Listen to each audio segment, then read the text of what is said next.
नमस्कार. आज आपण एका अशा महत्त्वाच्या विषयावर बोलणार आहोत जो शौर्याची एक अनोखी गाथा सांगतो. तर सुरुवात करूया भारतीय इतिहासातील एका शक्तिशाली कथेतून. ही कथा आपल्याला विचार करायला लावते की आपण महत्त्वाचे दिवस, विशेषतः मुलांसाठी असलेले दिवस कसे साजरे करतो. बरं विचार करा, एखादा दिवस आठवणीत राहावा इतका खास का असतो आणि विशेषतः मुलांसाठी असलेला दिवस तो खऱ्या अर्थानं महत्त्वाचा कशामुळे ठरतो? याच प्रश्नापासून आपल्या आजच्या चर्चेला सुरुवात होतीये. तर बघा, आपल्यासमोर 2 तारखा आहेत. एकीकडे आहे 14 नोव्हेंबर, जो आपण बालदिन म्हणून साजरा करतो, आणि दुसरीकडे स्रोतानुसार एक दुसरी तारीख प्रस्तावित केली आहे, 26 डिसेंबर. या दुसऱ्या तारखेशी जोडलेली आहे मुलांच्या त्याग आणि शौर्याची एक अशी कहाणी जी आज आपण ऐकणार आहोत. ही संपूर्ण गोष्ट समजून घेण्यासाठी आपल्याला या कथेच्या 2 मुख्य पात्रांना भेटावं लागेल.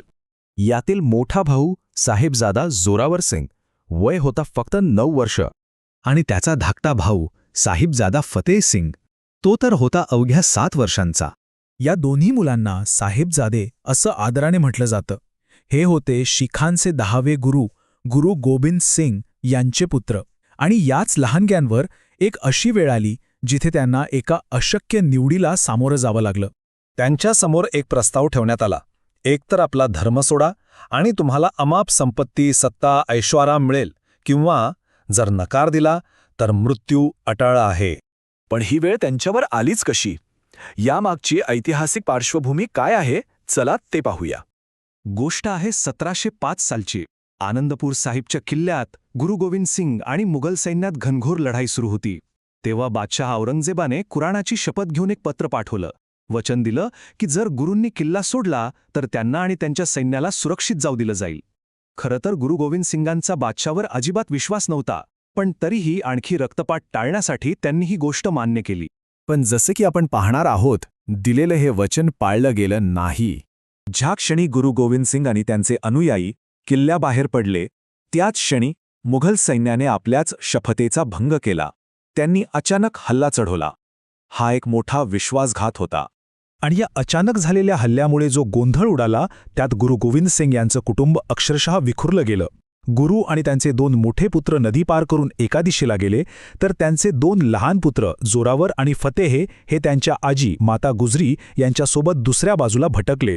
आणि याच ताटातुटीचा परिणाम असा झाला की हे 2 लहान मुलगे आणि त्यांची आजी थेट शत्रूच्या हाती लागले. इथूनच त्यांच्या त्या शेवटच्या आणि अत्यंत खडतर प्रवासाला सुरुवात झाली. त्यांना पकडून सरहिंद शहरात नेण्यात आलं. तिथे त्यांना ठंडा बुर्ज नावाच्या एका खुल्या मनोऱ्यात कैद केलं.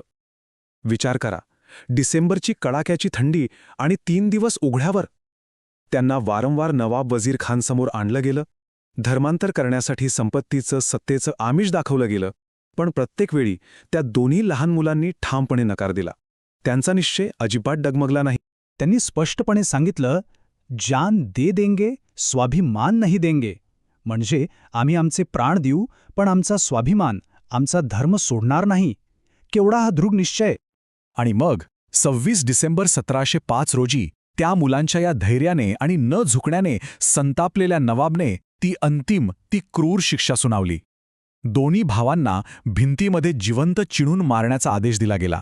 त्यांच्या या बलिदानाने एक असा शौर्याचा वारसा निर्माण केला ज्याची आठवण आजही काढली जाते. चला पाहूया या घटनेचं आजच्या काळात काय महत्त्व आहे. आणि याच अतुलनीय शौर्याच्या आणि बलिदानाच्या स्मरणार्थ 26 डिसेंबर हा दिवस वीर बाल दिवस म्हणून साजरा केला जातो. वीर बाल दिवस म्हणजे शूर मुलांचा दिवस, साहेबजादा जोरावर सिंग आणि फतेह सिंग यांच्या त्यागाला समर्पित. तर या स्रोताचा मूळ युक्तिवाद काय आहे? तो हाच की ही कथा आपल्याला दाखवून देते की शौर्याला वयाचं कोणतंही बंधन नसतं. आपल्या तत्वांसाठी, आपल्या श्रद्धेसाठी केलेला हा त्याग सर्वोच्च आहे. ही कथा भारतातील मुलांसाठी एक प्रचंड प्रेरणादायी कथा आहे. आणि म्हणूनच हा इतिहास 26 डिसेंबर या तारखेला मुलांसाठी एक खूप अर्थपूर्ण दिवस बनवतो.